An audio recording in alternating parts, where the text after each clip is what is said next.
حضرت بلال بن رباح، آپ کے والد کا نام حضرت رباح تھا، حضرت بلال کے والد۔ وہ حضرت بلال ابھی بچپن میں چھوٹے سے تھے کہ والد انتقال کر گئے، یتیمی میں پرورش پائی جناب بلال نے، یتیمی میں،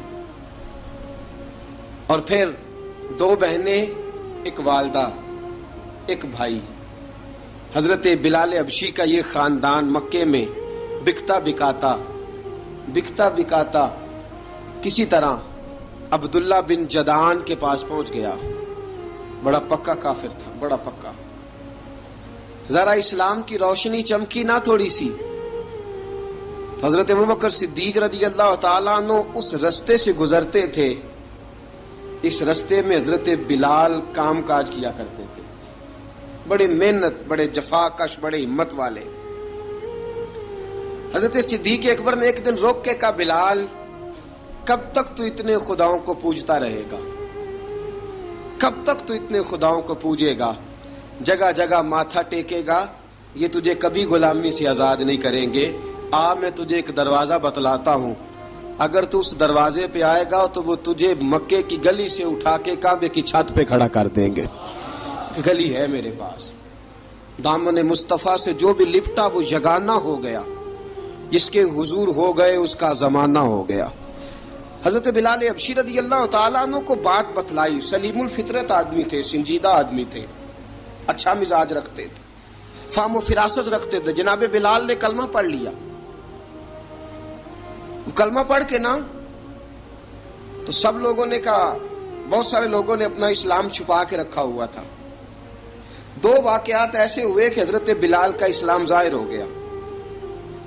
کسی کام سے بت خانے بھیجا عبداللہ ابن جدعان نے،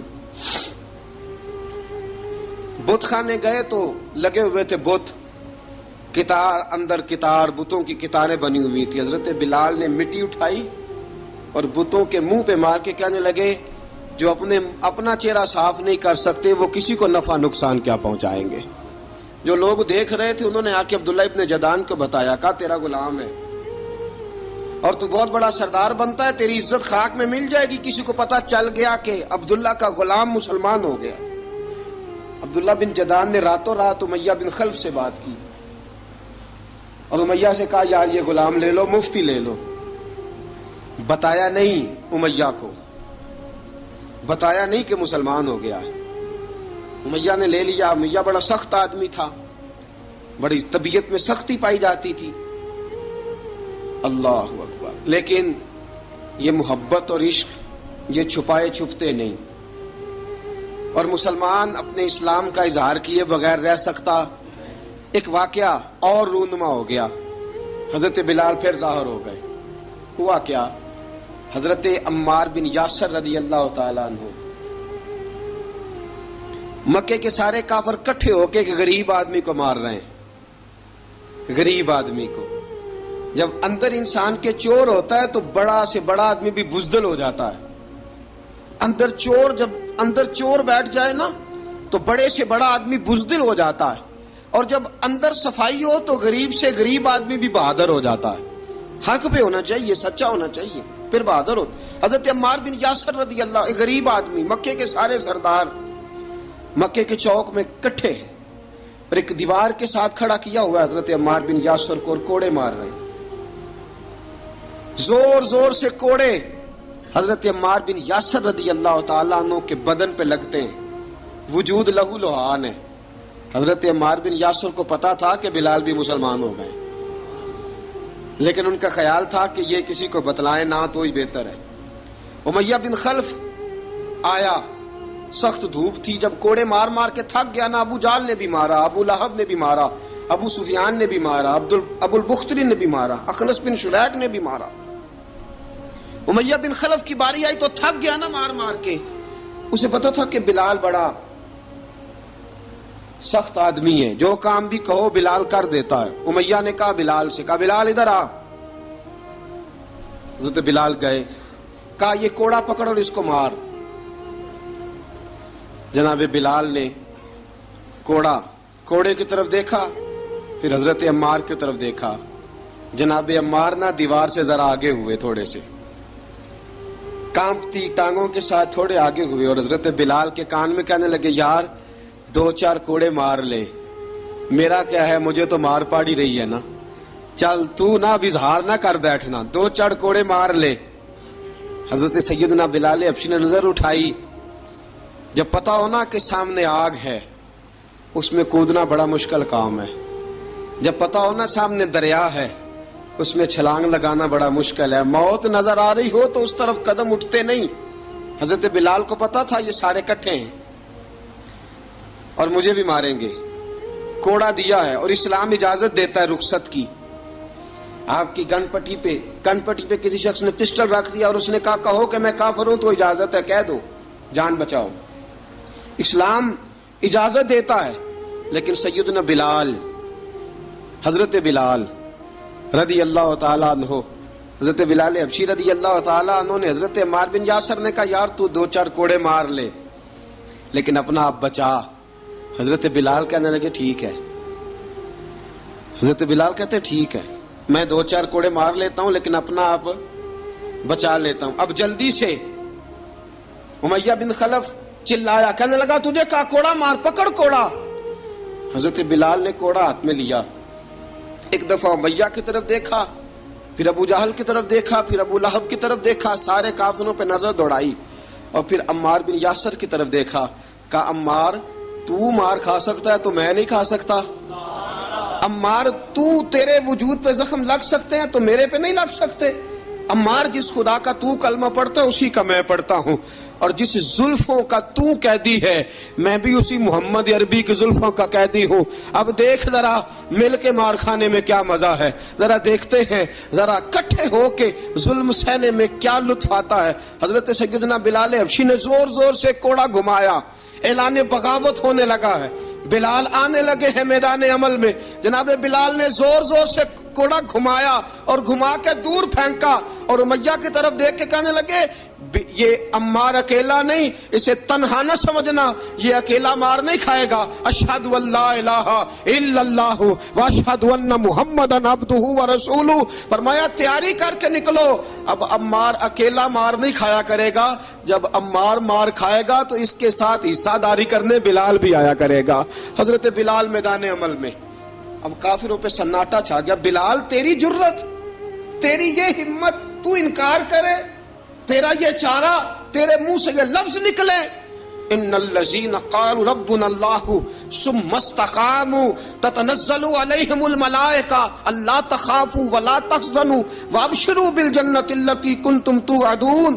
رب فرماتا ہے تم کہو میں نے اللہ کو مان لیا، رب کو مان کر پھر ڈٹ جانا، تمہاری دنیا مدد کرے نہ کرے اللہ تمہاری مدد کے لیے فرشتوں کا نزول فرما دے گا، لوگ مدد کرے نہ کرے اللہ کے فرشتے تمہاری مدد کریں گے۔ جناب سیدنا بلال نے اعلان کر دیا میں نہیں ماروں گا، ادھر آ ستمگر ہنر آزمائیں، تو تیر آزما ہم جگر آزمائیں، فرمایا کر لو تیاری آ جاؤ۔ اب وہ سارے نا، کیونکہ سب سے سخت مشہور تھا نا امیہ، اب سارے دیکھنے لگے امیہ کی طرف، امیہ کو اب اسے سمجھ نہیں آ رہی میں کیا کروں۔ بلال نے تو کبھی نہ کی نہیں، تو جو کہتے تھے کر گزرتا تھا، یہ عجیب معاملہ ہے۔ کہنے لگا بلال تجھے پتا ہے تو کیا کر رہا ہے، تو نے جذبات میں آ کے اعلان تو کر دیا، تجھے اس کا پتا ہے؟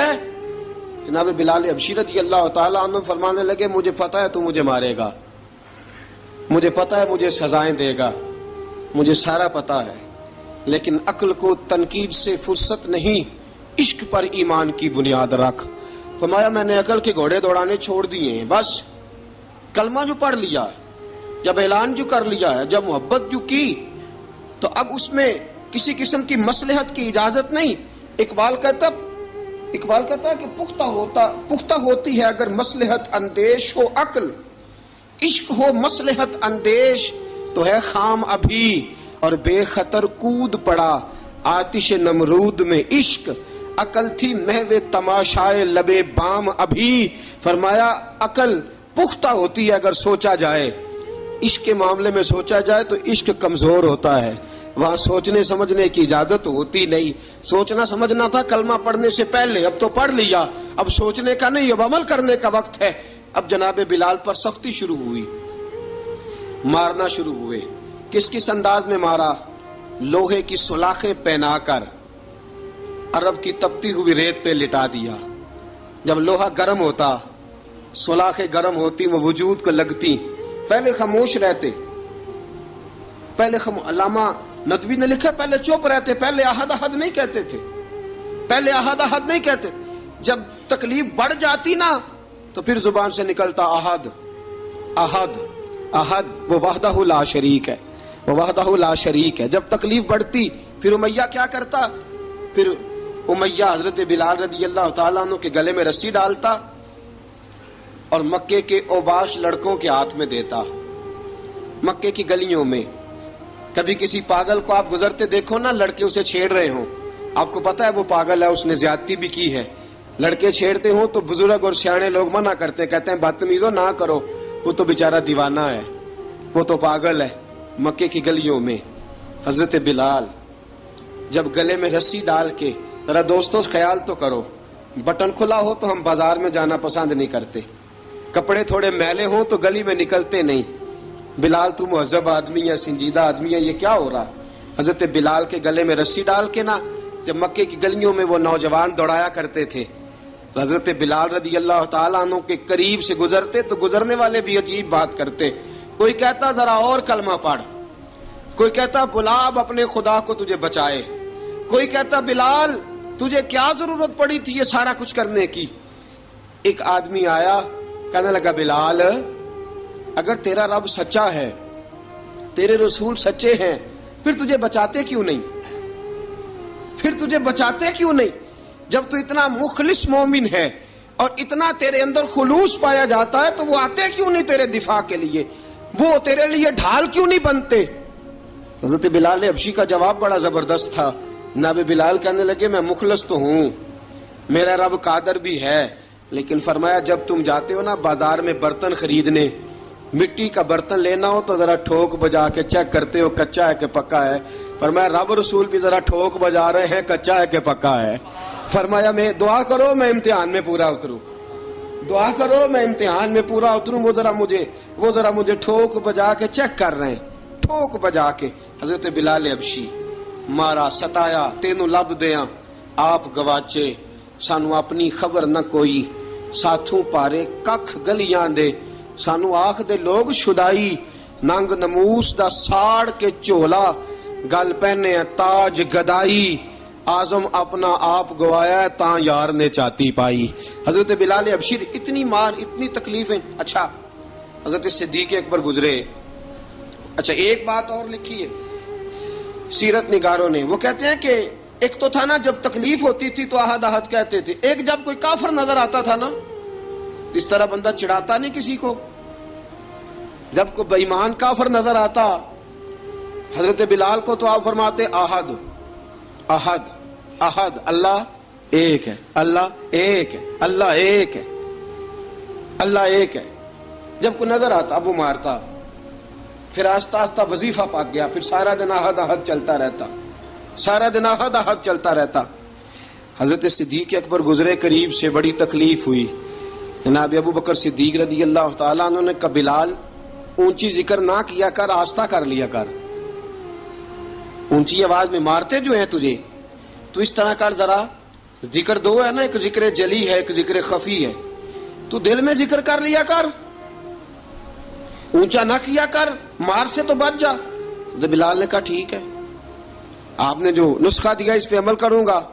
2 دن حضرت بلال حبشی نے دل میں ذکر کیا، مار ہی نہیں پڑی، مار ہی نہیں پڑی. جفا جو عشق میں ہوتی ہے، اقبال کہتا ہے جفا جو عشق میں ہوتی ہے وہ جفا ہی نہیں، ستم نہ ہو تو محبت میں کچھ مزہ ہی نہیں.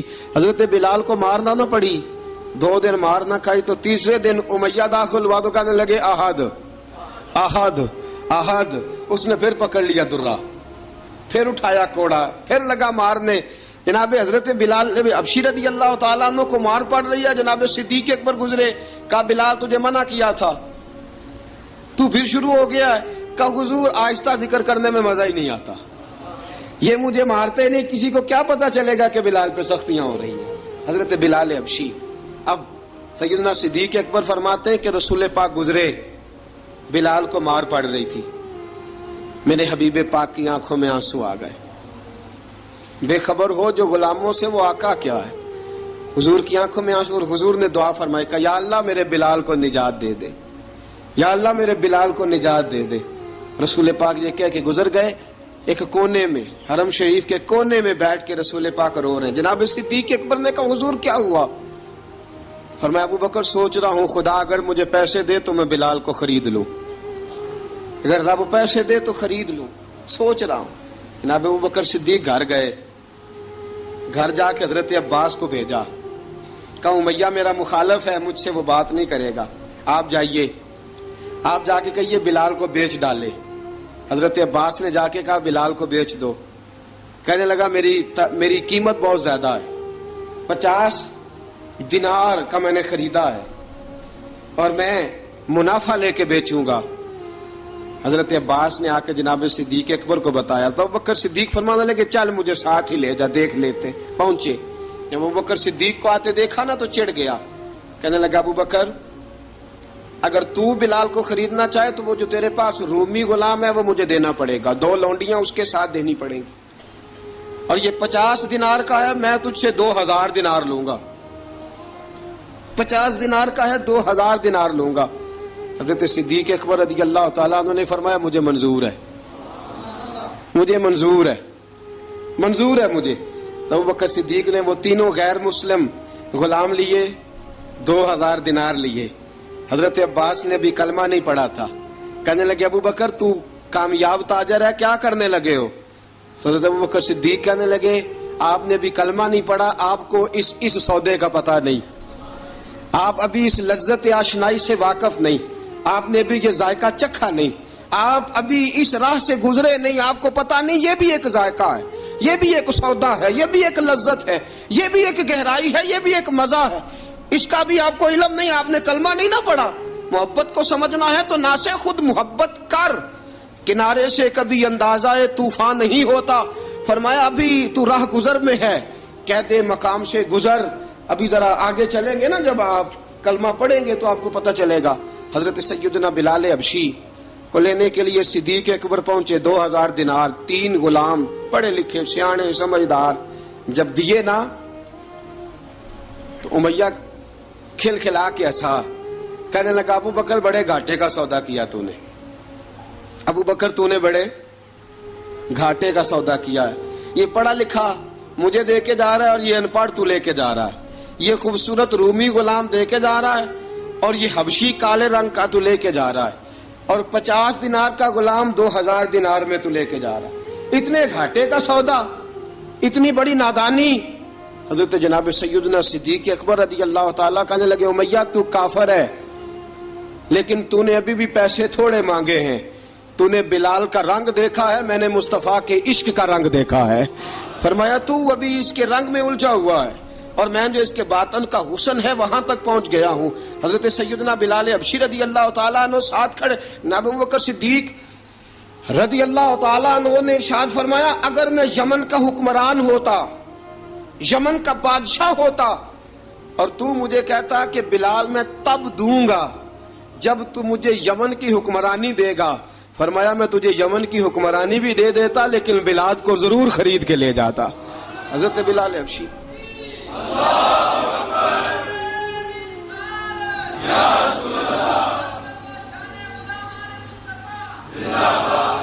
جناب سیدنا بلال حبشی, حضرت سیدنا ابو بکر صدیق فرماتے ہیں جب میں بلال کو لینے گیا تو حال پتہ کیا تھا؟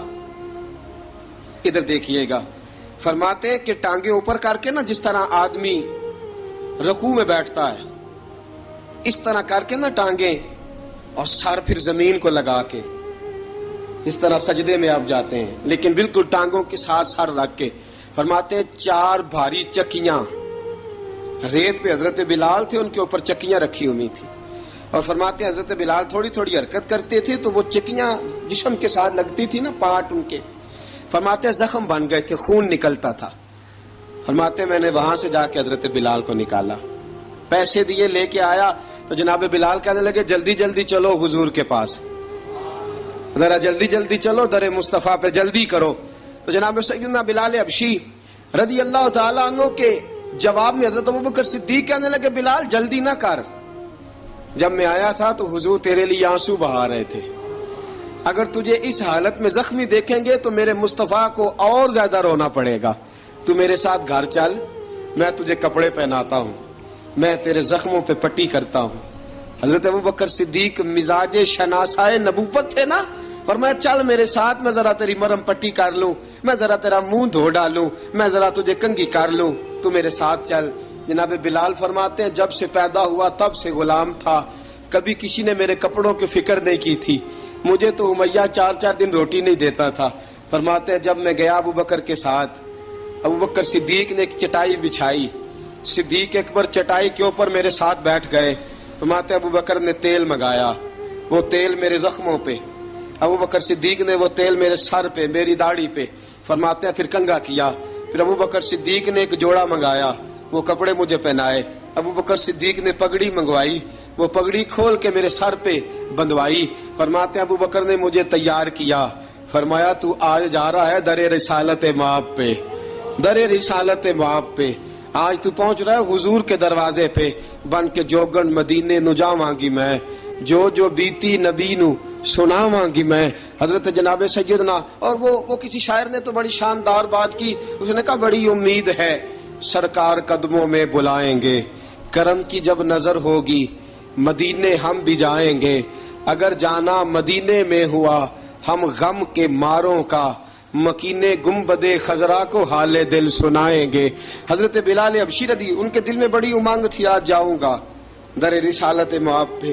ملا رومی لکھتے ہیں کہ جناب سیدنا صدیق اکبر نے سجایا سوارا، جناب بلال کے آنسو رکتے ہی نہیں، کہا باپ ہوتا ہے جو خدمتیں کرتا ہے، میں نے آنکھ کھولی تو باپ کا سایہ تو میں نے دیکھا ہی نہیں، اور فرمایا ماں تھی تو ماں جب بھی میں کام کر کے آتا تھا تو مجھے دیکھ کے میری اماں بس رو دیا کرتی تھی، 2-3 بہنیں تھیں، اور حضرت بلال فرمانے لگے ان بہنوں کو میں دیکھتا تھا تو وہ میرا حال دیکھ کے روتی تھی، اور جب وہ مجھے دیکھتی تھی تو میں رو دیا کرتا تھا۔ فرمایا ابوبکر میں نے تو یہ رنگ ڈھنگ دیکھے نہیں جو آج تو مجھے دکھا رہا ہے۔ جناب سیدنا صدیق اکبر رضی اللہ تعالیٰ عنہ بنا سوار کے نا حضرت بلال کا ہاتھ پکڑ کے سینے پہ رکھا، جناب بلال ہجکی لے کے روئے۔ حضرت ابوبکر صدیق نے فرمایا جتنا رونا یہاں رو لے، میں کائنات کے آنسو دیکھتا ہوں لیکن جب نبی کی آنکھوں میں آنسو دیکھتا ہوں تو دیکھے نہیں جاتے، فرمایا یہاں رو لے، حضور کے دروازے پہ جا کے تیری آنکھ میں آنسو نہیں آنا چاہیے، بہا جتنے آنسو بہا سکتا ہے۔ حضرت بلال حبشی بھی روئے، جناب صدیق اکبر بھی روئے۔ جب پہنچے نا دروازہ رسول پہ، حضرت سیدنا ابوبکر صدیق لے کے پہنچے، پابند کر دیا تھا نا حضرت بلال کو، بلال تو نے رونا نہیں، عشق ہوئے تے درد ہوئے تے ہائے نکلے، پھر کوئی نہیں رہندا جر کے۔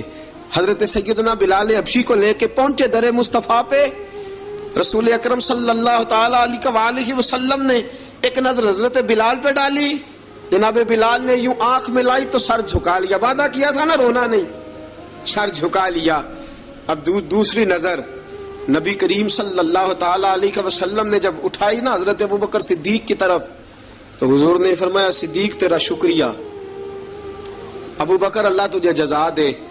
جب رسول پاک کی زبان سے یہ لفظ نکلے تو جناب صدیق اکبر نے ہاتھ اٹھائے، یوں ہاتھ باندھے جب رسول پاک کے سامنے، تو سب سے زیادہ آنسو ابوبکر صدیق کے اپنے نکل گئے۔ کہا یا رسول اللہ میں غریب بے نوا، تو امیر حرم، تو کجا من کجا۔ کہا حضور یہ شکریہ کے لفظ، یا رسول اللہ میں کہاں اور آپ کا شکریہ کہاں۔ نبی پاک صلی اللہ علیہ وسلم نے فرمایا ابوبکر کاش تو تھوڑے سے پیسے میرے بھی ملا لیتا، بلال کو خریدنے میں میرا بھی حصہ ڈال لیتا، میں چاہتا تھا۔ ابوبکر پھر روئے، کہا یا رسول اللہ میرے پیسے کس کے ہیں؟ آقا میں بھی آپ کا، یہ بھی آپ کے۔ جناب سیدنا بلال حبشی رضی اللہ تعالیٰ عنہ کی طرف حضور نے دیکھا تو فرمایا بلال آ یار ذرا سینے سے تو لگ جا۔ اب حضرت بلال دوڑے، جب رسول پاک کے سینے سے لگے تو ایک جملہ میرے محبوب کی زبان سے، فرمایا بلال تو نے بڑی سختیاں برداشت کی ہیں، تجھے میرا اللہ ہی جزا عطا فرمائے گا، تو نے بڑے دکھ دیکھے ہیں۔ اب سیدنا بلال تڑپے، رسول پاک صلی اللہ تعالی علیہ وسلم بھی روئے۔ حضور نے اپنے ساتھ بٹھا لیا سیدنا بلال کو، حضور نے گھر پیغام بھیجا، فرمایا ختیجہ گھر میں کچھ ہے تو بھیجو، بلال آیا ہے۔ اب حضرت خدیجہ الکبریٰ اندر سے کیا آواز دیتی ہیں؟ کہتے ہیں حضور مبارک ہو، اللہ نے بلال کو آزادی عطا فرما دی۔ وفاشار بیوی اندر سے۔ اب حضرت سیدنا زینب رضی اللہ تعالی عنہا، میرے محبوب کی شہزادی، چھوٹی سی عمر ہے، ایک برتن کے اندر کھجوریں لے کے آئیں، ایک برتن میں کھجوریں۔ اب لا کے جب کھجوریں رکھی نا تو سیدنا صدیق اکبر نے ہاتھ بڑھایا کھجوریں اٹھانے کے لیے تاکہ میں دوں۔ حضور نے فرمایا نہ ابو بکر، بلال پہلے دن آیا ہے، پہلے تو نے جتنی خدمت کرنی تھی تو گھر کر کے آیا، میری باری ہے۔ حضرت بلال حبشی فرماتے ہیں کائنات میں نے اتنا پیار کبھی دیکھا ہی نہیں تھا۔ 30 سال سے زیادہ میری عمر تھی، مجھے تو کبھی کسی نے پاس بٹھا کے کھانا کھلایا ہی نہیں۔ فرماتے ہیں رسول پاک سخت سخت کھجوریں سائیڈ پہ کرتے، اندر سے نرم کھجور نکالتے، اس کھجور سے تھوڑا سا چھلکا جدا کرتے، فرماتے ہیں پھر اس کو توڑتے، اس کے اندر سے وہ گھٹلیاں اتار کے حضور ایک سائیڈ پہ کرتے، وہ نرم کھجور رسول جب میری طرف بڑھاتے، حضرت بلال فرماتے ہیں بھوک تو بڑی تھی لیکن آج بھوک ساری بھول گئی تھی۔ آج مجھے یوں لگتا تھا جیسے میں زمین پہ نہیں عرش کی بلندیوں پہ بیٹھا ہوا ہوں۔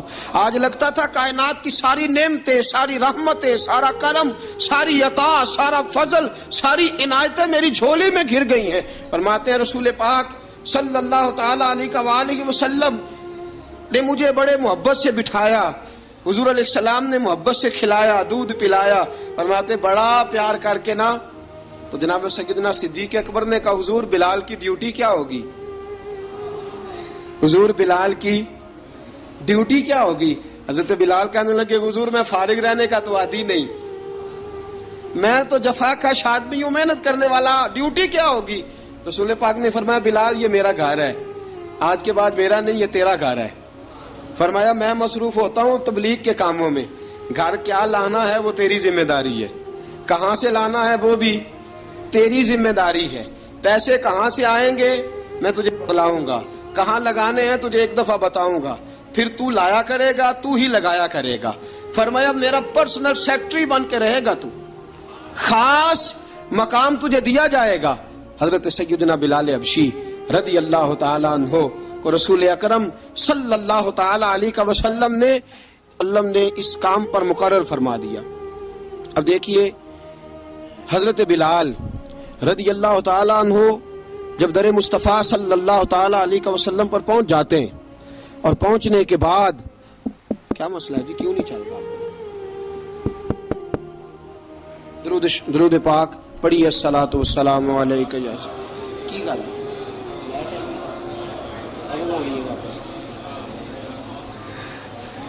میں یہ گزارش کر رہا تھا کہ حضرت بلال حبشی رضی اللہ تعالیٰ عنہ کو رسول پاک نے یہ ڈیوٹی عطا فرما دی۔ اب پتہ کیا ہوتا، حضرت پردے کی آیتیں تو ابھی آئے نہیں تھی، حضرت بلال رضی اللہ تعالیٰ عنہ رسول پاک کے ساتھ نکلتے تبلیغ کے لیے، کسی کام کے لیے، سودا سلف لاتے بازار سے، یہ مکے کے دنوں کی بات ہے، مکے کے دنوں کی سودا سلف بازار سے لاتے۔ اب 4 بیٹیاں تھیں حضرت خدیجہ الکبریٰ کی، گھر کے کام کاج ہوتے تھے، جب ذرا فارغ ہوتے دروازے پہ دستک دیتے، حضرت خدیجہ فرماتی بلال تو آ گیا ہے، وہ دستک سے پہچانتی ہیں کہ بلال کے دستک ہے، بلال آ گیا۔ کہا اماں جی میں سارے کام کاج باہر کے ختم کر آیا ہوں، گھر کا کوئی کام ہے تو ذرا مجھے بتاؤ۔ آپ فرماتی گھر کے کام ہے پر میں کر رہی ہوں۔ اب حضرت بلال گلنا شروع کرتے، یہ ہے محبت۔ آج اگر ہم کہیں خادم ہو بھی نہ تو بہانے ڈھونڈتے پھرتے ہیں فارغ ہونے کے۔ حضرت بلال فرماتے آپ نے چکی پیس لی ہے، گھر میں جھاڑو دے لیا ہے، بچوں کے لیے دودھ آ گیا ہے، بکریوں کا دودھ دھو لیا گیا ہے، ایک ایک کام پوچھتے ہیں۔ حضرت خدیجہ الکبریٰ فرماتی یہ بھی ہو گیا، یہ بھی ہو گیا، چکی رہ گئی ہے پیسنے والی۔ فرماتے ذرا دروازہ کھول دو میں پیس ڈالتا ہوں۔ حضرت بلال گھر کی چکی پیستے، گھر کے کام کاج کرتے۔ ایک دن نہ دار ارقم میں رسول پاک تھے تو باہر سے کچھ شورش ہوئی، حضرت بلال حبشی کہنے لگے حضور ایک نیزہ نہیں منگوا دیتے مجھے؟ ایک نیزہ۔ ساری دنیا حضرت بلال کو مؤذن رسول سمجھتی ہے اور ہیں بھی، لیکن حضرت بلال سب سے پہلے نیزہ بردار بھی ہیں۔ سب سے پہلے نبی پاک کی حفاظت کے لیے نیزہ جس شخص نے اٹھایا ہے، تلوار اٹھانے والے اور ہیں، جان قربان، نیزہ سب سے پہلے حضرت بلال۔ کہا حضور ایک نیزہ نہیں منگوا دیتے؟ بلال کیا کرنا ہے؟ کہا یا رسول اللہ یہ کافر ہلکی پھلکی شرارت کرتے رہتے ہیں، ذرا میرے ہاتھ میں نیزہ ہوگا نا تو قریب کوئی نہیں آئے گا. یہ کرتے رہتے ہیں نا ہلکی پھلکی شرارت، باز نہیں آتے، نیزہ دے دیں گے نا تو قریب کوئی نہیں آئے گا. اب رسول پاک نے نیزہ دے دیا، منگوا دیا. اب حضرت بلال کے ہاتھ میں نیزہ ہوتا، رسول پاک کے آگے آگے چلتے، آگے آگے آگے آگے. نبی کریم صلی اللہ تعالی علیہ وآلہ وسلم دار ارقم میں جا کے تبلیغ کا کام شروع کرتے تو حضرت بلال دروازے پہ نیزہ لے کے کھڑے ہو جاتے. حضور نے فرمایا بلال تو ادھر کھڑا ہو گیا. یا رسول اللہ انشاءاللہ جب تک میں کھڑا ہوں اندر کوئی کافر آ نہیں سکتا، اندر کوئی نہیں آئے گا، میں محافظ بن کے کھڑا ہوں. حضرت بلال حبشی رضی اللہ تعالیٰ عنہ نے ہمیشہ، اور یہ نیزہ ہمیشہ پاس رکھا، بدر میں بھی، احد میں بھی، تبوک میں بھی، یرموک میں بھی، خندق میں بھی. جب نبی پاک نماز پڑھانے کے لیے کھڑے ہوتے تو حضرت بلال نیزہ نبی پاک کے آگے گاڑ دیتے. یہ سترا بن کے اب کوئی آگے سے گزرے گا تو اسے تکلیف نہیں ہوگی، گناہ نہیں ہوگا، حضور کے آگے رکھ دیتے. حضرت بلال حبشی نے مکے کے 13 سال سابقون الاولون میں سے ہیں. قرآن کہتا ہے والسابقون الاولون من المہاجرین والانصار، فرمایا وہ جو پہلے سبقت لینے والے ہیں نا مہاجر اور انصار، پہلے جنہوں نے سب سے پہلے کلمہ پڑھا وہ مہاجر اور انصار جنہوں نے پہلے کلمہ پڑھا. اور فرمایا والذین اتبعوہم باحسان، اور وہ جنہوں نے احسان کے ساتھ ان کی پیروی کی، رضی اللہ عنہم ورضوا عنہ، فرمایا وہ اللہ سے راضی ہیں، اللہ ان سے راضی ہے، اللہ انہیں جنت میں داخل کرے گا جس کے نیچے نہریں بہہ رہی ہیں. ذالک الفوز العظیم، فرمایا یہ بہت بڑی کامیابی ہے پہلے کلمہ پڑھ لینا. حضرت بلال سابقون الاولون میں سے، پہلے کلمہ پڑھنے والے لوگوں میں سے. جناب سیدنا بلال حبشی رضی اللہ تعالیٰ عنہ نے پوری دلیری کے ساتھ کام کیا. اب آ گیا وقت ہجرت کا. رسول پاک صلی اللہ تعالیٰ علیہ وسلم نے حضرت بلال کو فرمایا بلال تو ہجرت کر جا مدینے کی طرف، چلا جا. حضرت بلال نے عرض کی حضور میں غلام ہوں، خادم ہوں، ہر حکم ماننا میری ڈیوٹی ہے، لیکن ایک عرض کرنی ہے صرف. حضور نے فرمایا بلال کرو. کہا یا رسول اللہ آپ مدینے آئیں گے نا، آپ آئیں گے مدینے؟ رسول پاک صلی اللہ علیہ وسلم مسکرا پڑے، فرمایا ہاں میں بھی آؤں گا. کہا حضور بس ٹھیک ہے بتائیں کب جانا ہے، بس اتنی سی بات ہے. آپ آئیں گے نا؟ حضور نے فرمایا آؤں گا. کہا ٹھیک ہے بتائیں کب جانا ہے. سرور کون مکان سیاح لا مکان صلی اللہ تعالی علیہ وسلم نے فرمایا بلال یہ 16 مرد عورتوں بچوں پر مشتمل 16 لوگوں پر مشتمل یہ قافلہ ہے. اس قافلے کے اوپر تجھے میں امیر مقرر کرتا ہوں، تو ان کو لے کے جائے گا مکے سے مدینے. 250 کلومیٹر کا سفر، 250 میل کا سفر. حضرت بلال حبشی رضی اللہ تعالیٰ عنہ قافلے کے امیر بن کے، سخت گرمی کا موسم. حضرت بلال کے ہاتھوں میں تلوار ہے، ایک ہاتھ میں نیزہ ہے، ایک ہاتھ میں تلوار ہے. تیر آپ نے پیچھے باندھ رکھے ہیں پشت پہ، اور آپ لے کے جا رہے ہیں، کبھی قافلے کے آگے، کبھی پیچھے، کبھی دائیں کبھی بائیں. وہ عورتیں اور بچے ذرا پریشان ہوتے تو حضرت بلال فرماتے پریشان ہونے کی ضرورت نہیں، ہمیں مصطفیٰ کریم نے بھیجا ہے، ہمیں نبی اکرم صلی اللہ علیہ وسلم نے بھیجا. میرا یقین بڑا مضبوط ہے، اور میں نبی پاک صلی اللہ علیہ وسلم نے بھیجا، فکر نہ کرو چلو. اب یہ قافلہ جا رہا ہے. حضرت بلال حبشی نے بخیر و عافیت سپہ سالار بن کر اس قافلے کو پہنچایا مدینے میں. اب مدینے پہنچا کے سارے لوگ مدینے والے مدینے میں لگ گئے اپنے اپنے کام. حضرت بلال پہلے دن ہی آ کے مدینہ منورہ سے باہر سرحد پہ کھڑے ہو گئے. کہا بلال ادھر کیا کر رہے ہو؟ کہا وعدہ کیا تھا یار نے آؤں گا دن ڈھلے. نبی پاک علیہ السلام نے وعدہ فرمایا تھا میں آؤں گا. اب میرا تو کام ہے نبی پاک کا انتظار کرنا، استقبال کرنا. حضرت بلال روز انتظار کرتے. رسول پاک تشریف لے آئے. حضور حکم کیا ہے؟ فرمایا مسجد بنانی ہے. مسجد قباء بن رہی ہے. تو سب مزدوروں سے زیادہ کام حضرت بلال نے کیا. مسجد نبوی کی تعمیر شروع ہوئی تو سب سے زیادہ کام حضرت بلال نے کیا. مسجد بن گئی. اب جناب اذان کا معاملہ شروع ہو گیا، مسلمانوں کو نماز کے لیے کیسے بلائیں؟ ایک صحابی کہنے لگے حضور ہم اوپر آگ جلایا کریں گے، جب آگ جلے گی تو لوگوں کو پتہ چلے گا نماز کا وقت ہو گیا.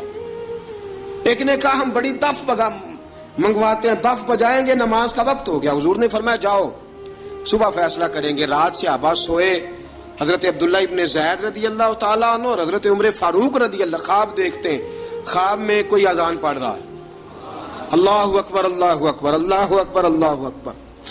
اذان پڑھنی چاہیے نا؟ کیا خیال ہے آپ کا؟ اذان آنی چاہیے نا؟ میں ویسے معذرت کے ساتھ کبھی کبھی ایسا ہوتا ہے کہیں جماعت کرانے لگے نا تو کسی سے کہنا تکبیر پڑھو، تو ایک دوسرے کو کہنا شروع کر دیتے ہیں تو پڑھ تو پڑھ. میں اپنے استادوں کے پاس جب ہم پڑھتے تھے، حضرت اویسی صاحب رحمۃ اللہ علیہ کے پاس، تو ہم پڑھ رہے تھے، سبق تھوڑا رہتا تھا، دیر ہو گئی کلاس کو، تو ایک لڑکا آیا تو استاد کہنے لگے اذان پڑھ. کہنے لگا جی مجھے شرم آتی ہے.